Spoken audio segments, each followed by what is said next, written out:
ಶಾಂತಿ. ಮಧುರಾತಿ ಮಧುರ ಶಿವ ಪರಮಾತ್ಮ ತಂದೆಯ ಮಧುರ ಮಹಾವಾಕ್ಯವನ್ನು ಕೇಳೋಣ. ಇಂದಿನ ಮುರಳಿಯ ದಿನಾಂಕವಾಗಿದೆ 21/6/2025. ಪ್ರಾತಃ ಮುರಳಿ ಬಾಪ್ತಾದ ಮಧುಬನ್. ಮಧುರ ಮಕ್ಕಳೇ, ನಿಮಗೆ ಸ್ಮೃತಿ ಬಂದಿದೆ. ನಾವು 84 ಜನ್ಮಗಳ ಚಕ್ರವನ್ನು ಪೂರ್ಣ ಮಾಡಿದೆವು. ಈಗ ನಮ್ಮ ಮನೆಯಾದ ಶಾಂತಿಧಾಮಕ್ಕೆ ಹೋಗುತ್ತೇವೆ. ಮನೆಗೆ ಹೋಗಲು ಇನ್ನೂ ಸ್ವಲ್ಪ ಸಮಯವೇ ಉಳಿದಿದೆ. ಇಂದಿನ ಪ್ರಶ್ನೆಯಾಗಿದೆ, ಯಾವ ಮಕ್ಕಳಿಗೆ ಮನೆಗೆ ಹೋಗುವ ಸ್ಮೃತಿ ಇರುವುದೋ ಅವರ ಲಕ್ಷಣಗಳೇನು? ಉತ್ತರ: ಅವರು ಈ ಹಳೆಯ ಪ್ರಪಂಚವನ್ನು ನೋಡಿಯೂ ನೋಡದಂತಿರುತ್ತಾರೆ. ಅವರಿಗೆ ಬೇಹದ್ದಿನ ವೈರಾಗ್ಯವಿರುವುದು. ಉದ್ಯೋಗ ವ್ಯವಹಾರಗಳಲ್ಲಿದ್ದರೂ ಅದರಿಂದ ಹಗುರವಾಗಿರುತ್ತಾರೆ. ಅಲ್ಲಿ ಇಲ್ಲಿ ಅಲ್ಲಸಲ್ಲದ ಮಾತುಗಳಲ್ಲಿ ತಮ್ಮ ಸಮಯವನ್ನು ಹಾಳು ಮಾಡುವುದಿಲ್ಲ. ತಮ್ಮನ್ನು ಈ ಪ್ರಪಂಚದಲ್ಲಿ ಅತಿಥಿ ಎಂದು ತಿಳಿಯುತ್ತಾರೆ. ಓಂ ಶಾಂತಿ. ನಾವು ಸ್ವಲ್ಪ ಸಮಯಕ್ಕಾಗಿ ಈ ಹಳೆಯ ಪ್ರಪಂಚದ ಅತಿಥಿಗಳಾಗಿದ್ದೇವೆಂದು ಕೇವಲ ನೀವು ಸಂಗಮಯುಗಿ ಬ್ರಾಹ್ಮಣರೇ ತಿಳಿದುಕೊಂಡಿದ್ದೀರಿ. ನಿಮ್ಮ ಸತ್ಯವಾದ ಮನೆಯು ಶಾಂತಿಧಾಮವಾಗಿದೆ. ಅದನ್ನೇ ಮನುಷ್ಯರು ಮನಸ್ಸಿಗೆ ಶಾಂತಿ ಸಿಗಲೆಂದು ಬಹಳ ನೆನಪು ಮಾಡುತ್ತಾರೆ. ಆದರೆ ಮನಸ್ಸು ಎಂದರೇನು, ಶಾಂತಿ ಎಂದರೇನು, ನಮಗೆ ಎಲ್ಲಿಂದ ಸಿಗುವುದು ಎಂಬುದೇನನ್ನೂ ತಿಳಿದುಕೊಂಡಿಲ್ಲ. ಈಗ ಮನೆಗೆ ಹೋಗಲು ಇನ್ನೂ ಸ್ವಲ್ಪವೇ ಸಮಯವಿದೆ ಎಂಬುದನ್ನು ತಿಳಿದಿದ್ದೀರಿ. ಇಡೀ ಪ್ರಪಂಚದ ಮನುಷ್ಯರೆಲ್ಲರೂ ನಂಬರ್ ವಾರ್ ಆಗಿ ಅಲ್ಲಿಗೆ ಹೋಗುವರು. ಅದು ಶಾಂತಿಧಾಮ, ಇದು ದುಃಖಧಾಮವಾಗಿದೆ. ಇದನ್ನು ನೆನಪು ಮಾಡುವುದು ಸಹಜವಲ್ಲವೇ? ವೃದ್ಧರಾಗಿರಲಿ ಯುವಕರಾಗಿರಲಿ ಇದನ್ನು ನೆನಪು ಮಾಡಬಹುದಲ್ಲವೇ? ಇದರಲ್ಲಿ ಇಡೀ ಸೃಷ್ಟಿಯ ಜ್ಞಾನವೂ ಬಂದು ಬಿಡುತ್ತದೆ. ಸಂಪೂರ್ಣ ಜ್ಞಾನವು ಬುದ್ಧಿಯಲ್ಲಿ ಬರುತ್ತದೆ. ನೀವೀಗ ಸಂಗಮ ಯುಗದಲ್ಲಿ ಕುಳಿತಿದ್ದೀರಿ ಅಂದಾಗ ನಾಟಕದನುಸಾರ ನಾವು ಶಾಂತಿಧಾಮಕ್ಕೆ ಹೋಗುತ್ತಿದ್ದೇವೆ ಎಂದು ಬುದ್ಧಿಯಲ್ಲಿದೆ. ಇದು ಬುದ್ಧಿಯಲ್ಲಿದ್ದರೆ ನಿಮಗೆ ಬಹಳ ಖುಷಿ ಇರುವುದು, ಸ್ಮೃತಿ ಇರುವುದು. ನಮಗೆ ನಮ್ಮ 84 ಜನ್ಮಗಳ ಸ್ಮೃತಿ ಬಂದಿದೆ. ಈ ಭಕ್ತಿ ಮಾರ್ಗವೇ ಬೇರೆಯಾಗಿದೆ. ಇದು ಜ್ಞಾನ ಮಾರ್ಗದ ಮಾತುಗಳಾಗಿವೆ. ತಂದೆಯು ತಿಳಿಸುತ್ತಿದ್ದಾರೆ, ಮಧುರ ಮಕ್ಕಳೇ, ಈಗ ತಮ್ಮ ಮನೆಯು ನೆನಪಿಗೆ ಬರುತ್ತಿದೆಯೇ? ಎಷ್ಟೊಂದು ಕೇಳುತ್ತಿರುತ್ತೀರಿ, ಇಲ್ಲಿ ಅನೇಕ ಮಾತುಗಳನ್ನು ಕೇಳುತ್ತೀರಿ. ಇದೊಂದೇ ಆಗಿದೆ. ನಾವೀಗ ಶಾಂತಿಧಾಮಕ್ಕೆ ಹೋಗುತ್ತೇವೆ, ನಂತರ ಸುಖಧಾಮದಲ್ಲಿ ಬರುತ್ತೇವೆ. ತಂದೆಯು ಪಾವನ ಪ್ರಪಂಚದಲ್ಲಿ ಕರೆದುಕೊಂಡು ಹೋಗಲು ಬಂದಿದ್ದಾರೆ. ಸುಖಧಾಮದಲ್ಲಿ ಆತ್ಮಗಳು ಸುಖ ಮತ್ತು ಶಾಂತಿಯಲ್ಲಿರುತ್ತಾರೆ. ಶಾಂತಿಧಾಮದಲ್ಲಿ ಕೇವಲ ಶಾಂತಿ ಇರುವುದು. ಇಲ್ಲಂತೂ ಬಹಳ ಹೊಡೆದಾಟವಿದೆಯಲ್ಲವೇ? ಇಲ್ಲಿ ಮಧುಬನದಿಂದ ನೀವು ಹೋಗುತ್ತೀರೆಂದರೆ ತಮ್ಮ ಬುದ್ಧಿಯು ಅಲ್ಲಿ ಇಲ್ಲಿ ತಮ್ಮ ಉದ್ಯೋಗ ವ್ಯವಹಾರಗಳ ಕಡೆಗೆ ಹೋಗುತ್ತಿರುವುದು. ಆದರೆ ಮಧುಬನದಲ್ಲಂತೂ ಜಂಜಾಟವಿರುವುದಿಲ್ಲ. ಏಕೆಂದರೆ ನಿಮಗೆ ತಿಳಿದಿದೆ, ನಾವಾತ್ಮಗಳು ಶಾಂತಿಧಾಮದ ನಿವಾಸಿಗಳಾಗಿದ್ದೇವೆ. ತಂದೆಯು ಬಂದು ನೀವು ಮಕ್ಕಳಿಗೆ ಓದಿಸುತ್ತಾರೆ. ಕೋಟಿಯಲ್ಲಿ ಕೆಲವರೇ ಓದುತ್ತಾರೆ, ಎಲ್ಲರೂ ಓದುವುದಿಲ್ಲ. ನೀವೀಗ ಎಷ್ಟೊಂದು ಬುದ್ಧಿವಂತರಾಗುತ್ತೀರಿ. ಮೊದಲು ಬುದ್ಧಿಹೀನರಾಗಿದ್ದೀರಿ. ಈಗಂತೂ ನೋಡಿ, ಎಷ್ಟೊಂದು ಜಗಳ ಕಲಗಳಿವೆ. ಇದಕ್ಕೆ ಏನು ಹೇಳುವುದು? ನಾವು ಪರಸ್ಪರ ಸಹೋದರರಾಗಿದ್ದೇವೆ ಎಂಬುದನ್ನು ಸಹ ಅವರು ಮರೆತು ಹೋಗಿದ್ದಾರೆ. ಸಹೋದರರೆಂದಾದರೂ ಕೊಲೆ ಮಾಡುತ್ತಾರೆಯೇ? ಒಂದು ವೇಳೆ ಕೊಲೆ ಮಾಡಿದರೂ ಸಹ ಕೇವಲ ಆಸ್ತಿಗಾಗಿ ನಾವೆಲ್ಲರೂ ಒಬ್ಬ ತಂದೆಯ ಮಕ್ಕಳು, ಸಹೋದರರಾಗಿದ್ದೇವೆ ಎಂದು ನಿಮಗೆ ಅರ್ಥವಾಗಿದೆ. ನಾವಾತ್ಮಗಳಿಗೆ ತಂದೆಯು ಬಂದು ಓದಿಸುತ್ತಾರೆ. 5000 ವರ್ಷಗಳ ಹಿಂದಿನ ತರಹ ನಮಗೆ ಓದಿಸುತ್ತಾರೆಂದು ನೀವೀಗ ಪ್ರತ್ಯಕ್ಷದಲ್ಲಿ ತಿಳಿದುಕೊಳ್ಳುತ್ತೀರಿ. ಏಕೆಂದರೆ ಅವರು ಜ್ಞಾನ ಸಾಗರನಾಗಿದ್ದಾರೆ. ಈ ವಿದ್ಯೆಯನ್ನು ಮತ್ಯಾರೂ ತಿಳಿದುಕೊಂಡಿಲ್ಲ. ತಂದೆಯೇ ಸ್ವರ್ಗದ ರಚಯಿತನಾಗಿದ್ದಾರೆ. ಸೃಷ್ಟಿಯನ್ನು ರಚಿಸುವವರೆಂದೇ ಹೇಳಲಾಗುತ್ತದೆ. ಅಲ್ಲಿ ಮತ್ಯಾವುದೇ ಖಂಡವಿರಲಿಲ್ಲ. ಇಲ್ಲಂತೂ ಬಹಳಷ್ಟು ಖಂಡಗಳಿವೆ. ಒಂದು ಸಮಯದಲ್ಲಿ ಯಾವಾಗ ಒಂದೇ ಧರ್ಮವಿತ್ತು, ಒಂದೇ ಖಂಡವಿತ್ತು. ನಂತರದಲ್ಲಿ ಇವೆಲ್ಲ ವಿಭಿನ್ನ ಧರ್ಮಗಳು ಬಂದಿವೆ. ವಿಭಿನ್ನ ಧರ್ಮಗಳು ಹೇಗೆ ಬರುತ್ತವೆ ಎಂಬುದು ಈಗ ನಿಮ್ಮ ಬುದ್ಧಿಯಲ್ಲಿ ಕುಳಿತಿದೆ. ಮೊದಲನೆಯದು ಆದಿ ಸನಾತನ ದೇವಿ ದೇವತಾ ಧರ್ಮವಾಗಿದೆ. ಸನಾತನ ಧರ್ಮವೆಂದು ಇಲ್ಲಿ ಹೇಳುತ್ತಾರೆ, ಆದರೆ ಅರ್ಥವನ್ನು ತಿಳಿದುಕೊಂಡೇ ಇಲ್ಲ. ನೀವೆಲ್ಲರೂ ಆದಿ ಸನಾತನ ದೇವಿ ದೇವತಾ ಧರ್ಮದವರಾಗಿದ್ದೀರಿ. ಈಗ ಪತಿತರಾಗಿ ಬಿಟ್ಟಿದ್ದೀರಿ. ಸತೋ ಪ್ರಧಾನರಿಂದ ಸತೋ ರಜೋ ತಮೋ ಆಗುತ್ತಾ ಬಂದಿದ್ದೀರಿ. ಆದಿ ಸನಾತನ ದೇವಿ ದೇವತಾ ಧರ್ಮದವರಾಗಿದ್ದಾಗ ನಾವು ಬಹಳ ಪವಿತ್ರರಾಗಿದ್ದೆವು. ಈಗ ಪತಿತರಾಗಿದ್ದೇವೆಂದು ನಿಮಗೀಗ ಅರ್ಥವಾಗಿದೆ. ನೀವೇ ತಂದೆಯಿಂದ ಪವಿತ್ರ ಪ್ರಪಂಚದ ಮಾಲೀಕರಾಗುವ ಆಸ್ತಿಯನ್ನು ಪಡೆದಿದ್ದೀರಿ. ನಾವು ಮೊದಲು ಪವಿತ್ರ ಗೃಹಸ್ಥ ಧರ್ಮದವರಾಗಿದ್ದೆವು. ಈಗ ನಾಟಕದನುಸಾರ ರಾವಣ ರಾಜ್ಯದಲ್ಲಿ ನಾವು ಪತಿತ ಪ್ರವೃತ್ತಿ ಮಾರ್ಗದವರಾಗಿ ಬಿಟ್ಟಿದ್ದೇವೆ ಎಂಬುದನ್ನು ತಿಳಿದುಕೊಂಡು ಬಿಟ್ಟಿದ್ದೇವೆ. ಆದ್ದರಿಂದಲೇ ಹೇ ಪತಿತ ಪಾವನ, ನಮ್ಮನ್ನು ಸುಖಧಾಮದಲ್ಲಿ ಕರೆದುಕೊಂಡು ಹೋಗಿ ಎಂದು ಕರೆಯುತ್ತಾರೆ. ಇದು ನೆನ್ನೆಯ ಮಾತಾಗಿದೆ. ನೆನ್ನೆಯ ದಿನ ನೀವು ಪವಿತ್ರರಾಗಿದ್ದೀರಿ, ಇಂದು ಅಪವಿತ್ರರಾಗಿರುವ ಕಾರಣ ತಂದೆಯನ್ನು ಕರೆಯುತ್ತೀರಿ. ಆತ್ಮವು ಪತಿತವಾಗಿ ಬಿಟ್ಟಿದೆ. ಬಾಬಾ ಪುನಃ ನಮ್ಮನ್ನು ಪಾವನರನ್ನಾಗಿ ಮಾಡಿ ಎಂದು ಆತ್ಮವೇ ಕರೆಯುತ್ತದೆ. ಈಗ ತಂದೆಯು ತಿಳಿಸುತ್ತಾರೆ, ಮಕ್ಕಳೇ, ಈ ಅಂತಿಮ ಜನ್ಮದಲ್ಲಿ ಪವಿತ್ರರಾಗಿರಿ. ಇದರಿಂದ ನೀವು ನಂತರ 21 ಜನ್ಮಗಳ ಕಾಲ ಬಹಳ ಸುಖಿಯಾಗಿರುತ್ತೀರಿ. ತಂದೆಯು ಬಹಳ ಒಳ್ಳೆಯ ಮಾತುಗಳನ್ನು ತಿಳಿಸುತ್ತಾರೆ, ಕೆಟ್ಟ ವಸ್ತುಗಳನ್ನು ಬಿಡಿಸುತ್ತಾರೆ. ನೀವು ದೇವತೆಗಳಾಗಿದ್ದೀರಲ್ಲವೇ, ಈಗ ಪುನಃ ಆಗಬೇಕಾಗಿದೆ. ಆದ್ದರಿಂದ ಪವಿತ್ರರಾಗಿ. ಇದು ಎಷ್ಟು ಸಹಜವಲ್ಲವೇ? ಬಹಳ ದೊಡ್ಡ ಸಂಪಾದನೆ ಇದೆ. ಶಿವ ತಂದೆಯೂ ಬಂದಿದ್ದಾರೆ. ಇವರು ಪ್ರತಿ 5,000 ವರ್ಷಗಳ ನಂತರ ಬರುತ್ತಾರೆ ಎಂದು ನೀವು ಮಕ್ಕಳ ಬುದ್ಧಿಯಲ್ಲಿದೆ. ಹಳೆಯ ಪ್ರಪಂಚದಿಂದ ಹೊಸ ಪ್ರಪಂಚವು ಖಂಡಿತ ಆಗುವುದು. ಈ ಮಾತನ್ನು ಮತ್ಯಾರೂ ತಿಳಿಸಲು ಸಾಧ್ಯವಿಲ್ಲ. ಶಾಸ್ತ್ರಗಳಲ್ಲಿ ಕಲಿಯುಗದ ಆಯಸ್ಸನ್ನು ಬಹಳ ದೀರ್ಘ ಮಾಡಿಬಿಟ್ಟಿದ್ದಾರೆ. ಇದೆಲ್ಲವೂ ನಾಟಕದ ಪೂರ್ವ ನಿಶ್ಚಿತವಾಗಿದೆ. ನೀವೀಗ ಪಾಪಗಳಿಂದ ಮುಕ್ತರಾಗುವ ಪುರುಷಾರ್ಥ ಮಾಡುತ್ತೀರಿ. ಅಂದ ಮೇಲೆ ಗಮನವಿರಲಿ, ನಿಮ್ಮಿಂದ ಯಾವುದೇ ಪಾಪವಾಗಬಾರದು. ದೇಹಾಭಿಮಾನದಲ್ಲಿ ಬರುವುದರಿಂದಲೇ ಅನ್ಯ ವಿಕಾರಗಳು ಬರುತ್ತವೆ, ಅದರಿಂದ ಪಾಪವಾಗುತ್ತದೆ. ಆದುದರಿಂದ ಭೂತಗಳನ್ನು ಓಡಿಸಬೇಕಾಗಿದೆ. ಈ ಹಳೆಯ ಪ್ರಪಂಚದ ಯಾವುದೇ ವಸ್ತುವಿನಲ್ಲಿ ವ್ಯಾಮೋಹವು ಬೇಡ. ಈ ಹಳೆಯ ಪ್ರಪಂಚದಿಂದ ವೈರಾಗ್ಯವಿರಲಿ. ಬಲೆ, ನೋಡುತ್ತೀರಿ, ಹಳೆಯ ಮನೆಯಲ್ಲಿಯೇ ಇದ್ದೀರಿ, ಆದರೆ ನಿಮ್ಮ ಬುದ್ಧಿಯು ಹೊಸ ಪ್ರಪಂಚದ ಕಡೆಗೆ ಇದೆ. ಹೊಸ ಮನೆಗೆ ಹೋಗುತ್ತಾರೆಂದರೆ ಹೊಸದನ್ನೇ ನೋಡುತ್ತಾರೆ. ಈ ಹಳೆಯ ಪ್ರಪಂಚವು ಸಮಾಪ್ತಿಯಾಗುವವರೆಗೆ ಕಣ್ಣುಗಳಿಂದ ಹಳೆಯ ಪ್ರಪಂಚವನ್ನು ನೋಡುತ್ತಿದ್ದರೂ ಹೊಸ ಪ್ರಪಂಚವನ್ನು ನೆನಪು ಮಾಡಬೇಕಾಗಿದೆ. ಪಶ್ಚಾತ್ತಾಪ ಪಡುವಂತಹ ಕೆಲಸವನ್ನು ಮಾಡಬೇಡಿ. ಇಂದು ಯಾರಿಗಾದರೂ ದುಃಖ ಕೊಟ್ಟಿರಿ, ಪಾಪ ಮಾಡಿದರೆಂದರೆ ಬಾಬಾ ಇದು ಪಾಪವೇ ಎಂದು ತಂದೆಯ ಬಳಿ ಬಂದು ಕೇಳಬಹುದು. ಅಂದ ಮೇಲೆ ಇದರಲ್ಲಿ ಗುಟುಕರಿಸುವುದೇಕೆ? ನೀವು ತಂದೆಯೊಂದಿಗೆ ಕೇಳಲಿಲ್ಲವೆಂದರೆ ಗುಟುಕರಿಸುತ್ತಿರುತ್ತೀರಿ. ತಂದೆಯೊಂದಿಗೆ ತಿಳಿಸಿದಾಗ ತಂದೆಯು ತಕ್ಷಣ ಹಗುರ ಮಾಡಿಬಿಡುತ್ತಾರೆ. ನೀವು ಬಹಳ ಭಾರಿಯಾಗಿದ್ದೀರಿ. ಪಾಪಗಳ ಹೊರೆಯು ಬಹಳ ಭಾರಿಯಾಗಿದೆ. ಈಗ 21 ಜನ್ಮಗಳಿಗಾಗಿ ಪಾಪಗಳಿಂದ ಹಗುರರಾಗಿ ಬಿಡುತ್ತೀರಿ. ಜನ್ಮ ಜನ್ಮಾಂತರದ ಹೊರೆಯು ತಲೆಯ ಮೇಲಿದೆ. ಎಷ್ಟು ನೆನಪಿನಲ್ಲಿರುತ್ತೀರೋ ಅಷ್ಟು ಹಗುರರಾಗುವಿರಿ. ತುಕ್ಕು ಬಿಡುತ್ತಾ ಹೋಗುವುದು ಮತ್ತು ಖುಷಿಯು ಹೆಚ್ಚುವುದು. ಸತ್ಯಯುಗದಲ್ಲಿ ನೀವು ಬಹಳ ಖುಷಿಯಲ್ಲಿದ್ದೀರಿ. ನಂತರ ಕಡಿಮೆಯಾಗುತ್ತಾ ಆಗುತ್ತಾ ನಿಮ್ಮ ಇಡೀ ಖುಷಿಯೇ ಮಾಯವಾಗುತ್ತಾ ಹೋಗಿದೆ. ಸತ್ಯಯುಗದಿಂದ ಹಿಡಿದು ಈ ಕಲಿಯುಗದವರೆಗಿನ ಈ ಪ್ರಯಾಣದಲ್ಲಿ 5,000 ವರ್ಷಗಳಾಯಿತು. ನಾವು ಹೇಗೆ ಸ್ವರ್ಗದಿಂದ ನರಕದಲ್ಲಿ ಬಂದಿದ್ದೇವೆಂಬುದು ಈಗ ಅರ್ಥವಾಗಿದೆ. ಈಗ ನೀವು ಪುನಃ ನರಕದಿಂದ ಸ್ವರ್ಗದಲ್ಲಿ ಹೋಗುತ್ತೀರಿ. 1 ಸೆಕೆಂಡಿನಲ್ಲಿ ಜೀವನ್ಮುಕ್ತಿ. ತಂದೆಯನ್ನು ಅರಿತುಕೊಂಡಿರಿ. ತಂದೆಯು ಬಂದಿದ್ದಾರೆಂದ ಮೇಲೆ ಅವಶ್ಯವಾಗಿ ನಮ್ಮನ್ನು ಸ್ವರ್ಗದಲ್ಲಿ ಕರೆದುಕೊಂಡು ಹೋಗುತ್ತಾರೆ. ಮಗುವಿನ ಜನ್ಮವಾಯಿತೆಂದರೆ ಇಡೀ ಆಸ್ತಿಗೆ ಮಾಲೀಕನಾಯಿತು. ನೀವೀಗ ತಂದೆಯ ಮಕ್ಕಳಾಗಿದ್ದೀರಿ ಅಂದ ಮೇಲೆ ನಶೆ ಇರಬೇಕಲ್ಲವೇ?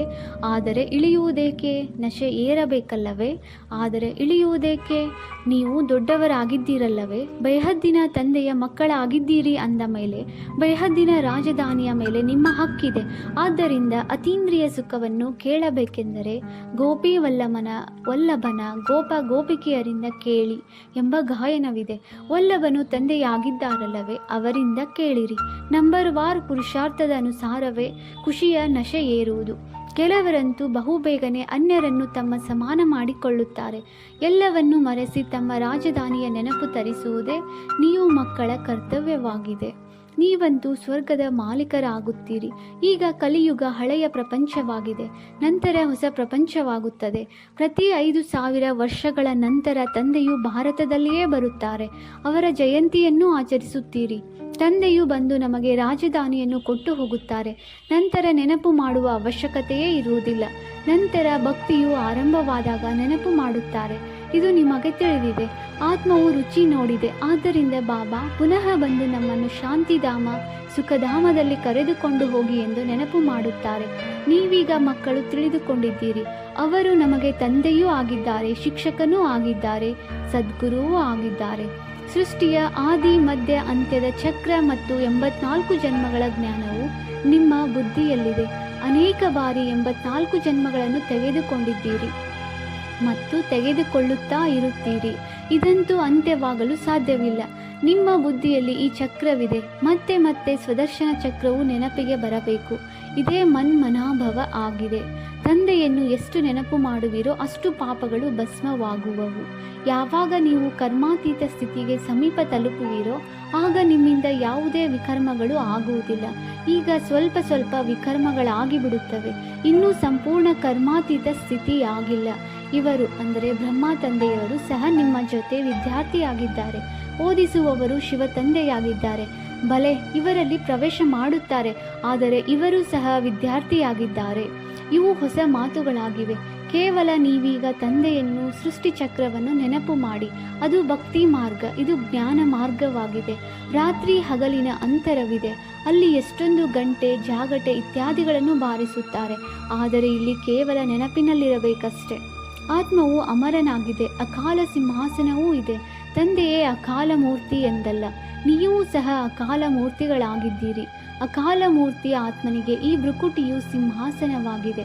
ಅವಶ್ಯವಾಗಿ ಭ್ರುಕುಟಿಯಲ್ಲಿಯೇ ಕುಳಿತುಕೊಳ್ಳುತ್ತೀರಿ. ಹೊಟ್ಟೆಯಲ್ಲಿ ಕುಳಿತುಕೊಳ್ಳುತ್ತೀರೇನು? ನಿಮಗೀಗ ತಿಳಿದಿದೆ. ನಾವು ಅಕಾಲ ಮೂರ್ತಿಯ ಆತ್ಮನಿಗೆ ಸಿಂಹಾಸನವೆಲ್ಲಿದೆ? ಈ ಭ್ರುಕುಟಿಯ ಮಧ್ಯದಲ್ಲಿ ನಮ್ಮ ಸಿಂಹಾಸನವಿದೆ. ಅಮೃತ ಸರದಲ್ಲಿಯೂ ಅಕಾಲ ಸಿಂಹಾಸನವಿದೆಯಲ್ಲವೇ? ಅರ್ಥವೇನನ್ನೂ ತಿಳಿದುಕೊಂಡಿಲ್ಲ. ಅಕಾಲ ಮೂರ್ತಿ ಎಂದು ಮಹಿಮೆ ಮಾಡುತ್ತಾರೆ. ಅವರ ಅಕಾಲ ಸಿಂಹಾಸನದ ಬಗ್ಗೆ ಯಾರಿಗೂ ತಿಳಿದಿಲ್ಲ. ನಿಮಗೀಗ ಅರ್ಥವಾಗಿದೆ. ಸಿಂಹಾಸನವೂ ಇದೆ, ಆಗಿದೆ. ಯಾವುದರಲ್ಲಿ? ತಂದೆಯು ಕುಳಿತು ತಿಳಿಸುತ್ತಾರೆ. ಅಂದಾಗ ಆತ್ಮವು ಅವಿನಾಶಿ, ಶರೀರವು ವಿನಾಶಿಯಾಗಿದೆ. ಆತ್ಮನಿಗೆ ಇದು ಅಕಾಲ ಸಿಂಹಾಸನವಾಗಿದೆ. ಇದನ್ನು ಅವರು ಸ್ಥೂಲವಾಗಿ ಸಿಂಹಾಸನ ಮಾಡಿ ಅದಕ್ಕೆ ಹೆಸರಿಟ್ಟಿದ್ದಾರೆ. ವಾಸ್ತವದಲ್ಲಿ ಅಕಾಲ ಆತ್ಮವು ಇಲ್ಲಿ ಕುಳಿತಿದೆ. ನೀವು ಮಕ್ಕಳ ಬುದ್ಧಿಯಲ್ಲಿ ಅರ್ಥವಿದೆ. ಏಕ್ ಓಂಕಾರ್, ಇದರ ಅರ್ಥವನ್ನು ನೀವು ತಿಳಿದುಕೊಂಡಿದ್ದೀರಿ. ಮನುಷ್ಯರು ಮಂದಿರಗಳಲ್ಲಿ ಹೋಗಿ ಅಚ್ಯುತಂ ಕೇಶವಂ ಎಂದು ಹಾಡುತ್ತಾರೆ. ಅರ್ಥವೇನೂ ಇಲ್ಲ. ಹಾಗೆಯೇ ಕೇವಲ ಸ್ತುತಿ ಮಾಡುತ್ತಿರುತ್ತಾರೆ. ಅಚ್ಯುತಂ ಕೇಶವಂ ಶ್ರೀರಾಮ ನಾರಾಯಣಂ. ಈಗ ರಾಮನಲ್ಲಿ, ಆ ನಾರಾಯಣನಲ್ಲಿ, ಅದೆಲ್ಲವೂ ಭಕ್ತಿ ಮಾರ್ಗವೆಂದು ತಂದೆಯು ತಿಳಿಸುತ್ತಾರೆ. ಜ್ಞಾನವು ಬಹಳ ಸರಳವಾಗಿದೆ. ಯಾವುದೇ ಅನ್ಯ ಮಾತನ್ನು ಕೇಳುವುದಕ್ಕೆ ಮೊದಲು ತಂದೆ ಮತ್ತು ಆಸ್ತಿಯನ್ನು ನೆನಪು ಮಾಡಬೇಕಾಗಿದೆ. ಆದರೆ ಇದನ್ನು ಯಾರೂ ಮಾಡುತ್ತಿಲ್ಲ. ಬೇಗನೆ ಮರೆತು ಹೋಗುತ್ತಾರೆ. ಮಾಯೆಯು ಈ ರೀತಿ ಮಾಡುತ್ತದೆ. ಭಗವಂತನು ಈ ರೀತಿ ಮಾಡುತ್ತಾರೆಂದು ಒಂದು ನಾಟಕವೂ ಇದೆ. ನೀವು ತಂದೆಯನ್ನು ನೆನಪು ಮಾಡುತ್ತೀರಿ. ಮಾಯೆಯು ನಿಮ್ಮನ್ನು ಇನ್ನೂ ಬಿರುಗಾಳಿಗಳಲ್ಲಿ ತೆಗೆದುಕೊಂಡು ಹೋಗುತ್ತದೆ. ಶಕ್ತಿಶಾಲಿಯೊಂದಿಗೆ ಶಕ್ತಿಶಾಲಿಯಾಗಿ ಹೋರಾಡಿ ಎಂಬುದು ತಂದೆಯ ಆದೇಶವಾಗಿದೆ. ನೀವೆಲ್ಲರೂ ಯುದ್ಧದ ಮೈದಾನದಲ್ಲಿ ಇದ್ದೀರಿ. ಇದರಲ್ಲಿ ಯಾವ ಯಾವ ಪ್ರಕಾರದ ಯೋಧರಿದ್ದಾರೆಂದು ನಿಮಗೆ ತಿಳಿದಿದೆ. ಕೆಲವರು ಬಹಳ ಬಲಹೀನರಾಗಿದ್ದಾರೆ, ಕೆಲವರು ಮಧ್ಯಮ ವರ್ಗದವರಾಗಿದ್ದಾರೆ, ಇನ್ನು ಕೆಲವರು ಬಹಳ ತೀಕ್ಷ್ಣವಾಗಿದ್ದಾರೆ. ಎಲ್ಲರೂ ಮಾಯೆಯೊಂದಿಗೆ ಯುದ್ಧ ಮಾಡುವವರೇ ಆಗಿದ್ದಾರೆ. ಗುಪ್ತವಾಗಿ ಅಂಡರ್ಗ್ರೌಂಡ್ನಲ್ಲಿ ಮಾಡುವ ಯುದ್ಧವು ಇದಾಗಿದೆ. ವಿಜ್ಞಾನಿಗಳು ಸಹ ಅಂಡರ್ಗ್ರೌಂಡ್ ಬಾಂಬುಗಳ ಪ್ರಯೋಗ ಮಾಡುತ್ತಾರೆ. ಇದನ್ನು ಸಹ ನೀವು ಮಕ್ಕಳು ತಿಳಿದುಕೊಂಡಿದ್ದೀರಿ. ತಮ್ಮ ಮೃತ್ಯುವಿಗಾಗಿ ಎಲ್ಲವನ್ನೂ ಮಾಡಿಕೊಳ್ಳುತ್ತಿದ್ದಾರೆ. ನೀವು ಸಂಪೂರ್ಣ ಶಾಂತಿಯಲ್ಲಿ ಕುಳಿತಿದ್ದೀರಿ. ಅವರದು ವೈಜ್ಞಾನಿಕ ಬಲವಾಗಿದೆ. ಪ್ರಾಕೃತಿಕ ಆಪತ್ತುಗಳು ಬಹಳಷ್ಟಿವೆ. ಕೃತಕ ಮಳೆ ಬಿದ್ದು ದವಸ ಧಾನ್ಯಗಳು ಹೆಚ್ಚಾಗಲೆಂದು ತಿಳಿಯುತ್ತಾರೆ. ಎಷ್ಟೇ ಮಳೆ ಬಿದ್ದರೂ ಸಹ ಪ್ರಾಕೃತಿಕ ವಿಕೋಪಗಳಂತೂ ಅವಶ್ಯವಾಗಿ ಆಗುವುದು. ಬೆಂಕಿಯ ಮಳೆ ಬಿದ್ದಾಗ ಏನೂ ಮಾಡಲು ಸಾಧ್ಯ? ಇದಕ್ಕೆ ಪ್ರಾಕೃತಿಕ ವಿಕೋಪಗಳೆಂದು ಹೇಳಲಾಗುವುದು. ಸತ್ಯಯುಗದಲ್ಲಿ ಇವೆಲ್ಲವೂ ಆಗುವುದಿಲ್ಲ, ಇಲ್ಲಿಯೇ ಆಗುತ್ತದೆ. ಇವು ಮತ್ತೆ ವಿನಾಶದ ಸಮಯದಲ್ಲಿ ಸಹಯೋಗ ನೀಡುತ್ತದೆ. ನಿಮ್ಮ ಬುದ್ಧಿಯಲ್ಲಿದೆ. ನಾವು ಸತ್ಯಯುಗದಲ್ಲಿ ಇದ್ದಾಗ ಜಮುನಾ ನದಿಯ ತೀರದಲ್ಲಿ ಚಿನ್ನದ ಮಹಲುಗಳಿರುತ್ತವೆ. ನಾವು ಕೆಲವರೇ ಅಲ್ಲಿರುತ್ತೇವೆ. ಕಲ್ಪವೂ ಅದೇ ರೀತಿ ನಡೆಯುತ್ತದೆ. ಮೊದಲು ಕೆಲವರೇ ಇರುತ್ತಾರೆ, ನಂತರ ವೃಕ್ಷವು ವೃದ್ಧಿಯಾಗುತ್ತದೆ. ಅಲ್ಲಿ ಯಾವುದೇ ಕೊಳಕು ವಸ್ತುಗಳಿರುವುದಿಲ್ಲ. ಇಲ್ಲಂತೂ ನೋಡಿ, ಪಕ್ಷಿಗಳು ಸಹ ಕೊಳಕು ಮಾಡುತ್ತಿರುತ್ತವೆ. ಅಲ್ಲಿ ಕೊಳಕಿನ ಮಾತೇ ಇಲ್ಲ. ಆಂತರ್ಯದಲ್ಲಿ ಎಷ್ಟೊಂದು ಖುಷಿ ಇರಬೇಕು. ಮಾಯಾರೂಪಿ ಜಿನ್ನಿಂದ ಪಾರಾಗಲು ತಂದೆಯು ಹೇಳುತ್ತಾರೆ, ನೀವು ಮಕ್ಕಳು ಈ ಆತ್ಮಿಕ ಸೇವೆಯಲ್ಲಿ ತೊಡಗಿರಿ. ಮನ್ಮನಾಭವ, ಇದರಲ್ಲಿಯೇ ಜಿನ್ ಆಗಿಬಿಡಿ. ಜಿನ್ನ ದೃಷ್ಟಾಂತವಿದೆಯಲ್ಲವೇ? ನನಗೆ ಕೆಲಸ ಕೊಡಿ, ಇಲ್ಲದಿದ್ದರೆ ನಾನು ನಿಮ್ಮನ್ನೇ ತಿಂದು ಬಿಡುವೆನೆಂದು ಹೇಳಿದನೆಂದು ತೋರಿಸುತ್ತಾರೆ. ಅಂದಾಗ ತಂದೆಯೂ ಸಹ ಕೆಲಸವನ್ನು ಕೊಡುತ್ತಾರೆ. ಇಲ್ಲದಿದ್ದರೆ ಮಾಯೆಯು ತಿಂದು ಬಿಡುವುದು. ತಂದೆಗೆ ಪೂರ್ಣ ಸಹಯೋಗಿಗಳಾಗಬೇಕಾಗಿದೆ. ತಂದೆಯೊಬ್ಬರೇ ಮಾಡಲು ಸಾಧ್ಯವಿಲ್ಲ. ತಂದೆಯಂತೂ ರಾಜ್ಯಭಾರವನ್ನು ಮಾಡುವುದಿಲ್ಲ. ನೀವೇ ಸರ್ವಿಸ್ ಮಾಡುತ್ತೀರಿ. ರಾಜ್ಯವು ನಿಮಗಾಗಿಯೇ ಇದೆ. ತಂದೆಯು ತಿಳಿಸುತ್ತಾರೆ, ನಾನು ಸಹ ಮಗಧ ದೇಶದಲ್ಲಿ ಬರುತ್ತೇನೆ. ಮಾಯೆಯೂ ಸಹ ದೊಡ್ಡ ಮೊಸಳೆಯಾಗಿದೆ. ಎಷ್ಟೊಂದು ಮಹಾರಥಿಗಳನ್ನು ನುಂಗಿಬಿಡುತ್ತದೆ. ಇವೆಲ್ಲವೂ ಶತ್ರುಗಳಾಗಿವೆ. ಹೇಗೆ ಸರ್ಪವು ಕಪ್ಪೆಗೆ ಶತ್ರುವಾಗಿರುತ್ತದೆಯಲ್ಲವೇ? ನಿಮಗೆ ತಿಳಿದಿದೆ. ಅದೇ ರೀತಿ ನಿಮ್ಮ ಶತ್ರು ಮಾಯೆಯಾಗಿದೆ. ಒಳ್ಳೆಯದು. ಮಧುರಾತಿ ಮಧುರ ಅಗಲಿ ಹೋಗಿ ಮರಳಿ ಸಿಕ್ಕಿರುವಂತಹ ಮಕ್ಕಳಿಗೆ ಮಾತಾಪಿತಾ ಬಾಪ್ತಾದಾರವರ ನೆನಪು, ಪ್ರೀತಿ ಹಾಗೂ ನಮಸ್ತೆ. ಆತ್ಮೀಯ ಮಕ್ಕಳಿಗೆ ಆತ್ಮೀಯ ತಂದೆಯ ನಮಸ್ತೆ. ನಾವು ಆತ್ಮೀಯ ಮಕ್ಕಳಿಂದ ಆತ್ಮೀಯ ತಂದೆಗೆ ನೆನಪು, ಪ್ರೀತಿ ಹಾಗೂ ನಮಸ್ತೆ ನಮಸ್ತೆ ನಮಸ್ತೆ. ಧಾರಣೆಗಾಗಿ ಮುಖ್ಯ ಸಾರ. ಪಾಯಿಂಟ್ ನಂಬರ್ 1, ಸ್ವಯಂವನ್ನು ಪಾಪಗಳಿಂದ ಮುಕ್ತರನ್ನಾಗಿ ಮಾಡಿಕೊಳ್ಳುವ ಪುರುಷಾರ್ಥ ಮಾಡಬೇಕು. ದೇಹಾಭಿಮಾನದಲ್ಲೆಂದೂ ಬರಬಾರದು. ಈ ಹಳೆಯ ಪ್ರಪಂಚದ ಯಾವುದೇ ವಸ್ತುಗಳಲ್ಲಿ ಮೋಹವನ್ನಿಡಬಾರದು. ಪಾಯಿಂಟ್ ನಂಬರ್ 2, ಮಾಯಾರೂಪಿ ಜಿನ್ನಿಂದ ಪಾರಾಗಲು ಬುದ್ಧಿಯನ್ನು ಆತ್ಮಿಕ ಸೇವೆಯಲ್ಲಿ ಬ್ಯುಸಿಯಾಗಿಟ್ಟುಕೊಳ್ಳಬೇಕಾಗಿದೆ. ತಂದೆಗೆ ಸಂಪೂರ್ಣ ಸಹಯೋಗಿಗಳಾಗಬೇಕಾಗಿದೆ. ವರದಾನ: ಸರ್ವ ಖಜಾನೆಗಳನ್ನು ಸಮಯದಲ್ಲಿ ಉಪಯೋಗಿಸಿ ನಿರಂತರ ಖುಷಿಯ ಅನುಭವ ಮಾಡುವಂತಹ ಅದೃಷ್ಟಶಾಲಿ ಆತ್ಮ ಭವ. ಬಾಪ್ ದಾದಾರವರ ಮುಖಾಂತರ ಬ್ರಾಹ್ಮಣ ಜನ್ಮವಾದೊಡನೆ ಇಡೀ ದಿನಕ್ಕಾಗಿ ಅನೇಕ ಶ್ರೇಷ್ಠ ಖುಷಿಯ ಖಜಾನೆ ಪ್ರಾಪ್ತಿಯಾಗುವುದು. ಆದ್ದರಿಂದ ನಿಮ್ಮ ಹೆಸರಲ್ಲಿಯೇ ಇಲ್ಲಿಯವರೆಗೆ ಅನೇಕ ಭಕ್ತರು ಅಲ್ಪ ಕಾಲದ ಖುಷಿಯಲ್ಲಿ ಬಂದು ಬಿಡುತ್ತಾರೆ. ನಿಮ್ಮ ಜಡಚಿತ್ರಗಳನ್ನು ನೋಡಿ ಖುಷಿಯಿಂದ ನಾಟ್ಯವಾಡಲು ತೊಡಗುತ್ತಾರೆ. ಈ ರೀತಿ ನೀವೆಲ್ಲರೂ ಅದೃಷ್ಟಶಾಲಿಗಳಾಗಿರುವಿರಿ. ಬಹಳ ಖಜಾನೆ ಸಿಕ್ಕಿದೆ, ಆದರೆ ಕೇವಲ ಸಮಯದಲ್ಲಿ ಉಪಯೋಗಿಸಿ ಬೀಗದ ಕೈಯನ್ನು ಸದಾ ಎದುರಿನಲ್ಲಿಟ್ಟುಕೊಳ್ಳಿ, ಅರ್ಥಾತ್ ಸದಾ ಸ್ಮೃತಿಯಲ್ಲಿಟ್ಟುಕೊಳ್ಳಿ ಮತ್ತು ಸ್ಮೃತಿಯನ್ನು ಸ್ವರೂಪದಲ್ಲಿ ತನ್ನಿ. ಆಗ ನಿರಂತರ ಖುಷಿಯ ಅನುಭವ ಆಗುತ್ತಿರುತ್ತದೆ. ಸ್ಲೋಗನ್: ತಂದೆಯ ಶ್ರೇಷ್ಠ ಆಸೆಗಳ ದೀಪವನ್ನು ಬೆಳಗಿಸುವಂಥವರೇ ಕುಲದೀಪಕರಾಗಿರುವಿರಿ. ಅವ್ಯಕ್ತ ಸೂಚನೆ: ಆತ್ಮಿಕ ಸ್ಥಿತಿಯಲ್ಲಿರುವಂತಹ ಅಭ್ಯಾಸ ಮಾಡಿ ಅಂತರ್ಮುಖಿಯಾಗಿರಿ. ಆತ್ಮಿಕ ಸ್ಥಿತಿಯಲ್ಲಿ ಇದ್ದು ಬಾಹರ್ಮುಖತೆಯ ಬಿಟ್ಟರೆ ಪರಿಶ್ರಮದಿಂದ ಮುಕ್ತರಾಗಿ ಬಿಡುವಿರಿ ಹಾಗೂ ಅನುಭವಗಳ ಸಾಗರನಲ್ಲಿ ಸಮಾವೇಶವಾಗಿ ಬಿಡುವಿರಿ. ಒಂದೆರಡು ಅನುಭವವಲ್ಲ, ಬಹಳಷ್ಟು ಅನುಭವಗಳಿವೆ. ಒಂದೆರಡು ಅನುಭವ ಮಾಡಿ ಅನುಭವಗಳ ಸರೋವರದಲ್ಲಿ ಸ್ನಾನ ಮಾಡಬೇಡಿ. ಸಾಗರನ ಮಕ್ಕಳು ಅನುಭವಗಳ ಸಾಗರದಲ್ಲಿ ಸಮಾವೇಶವಾಗಿ ಬಿಡಿ. ಓಂ ಶಾಂತಿ.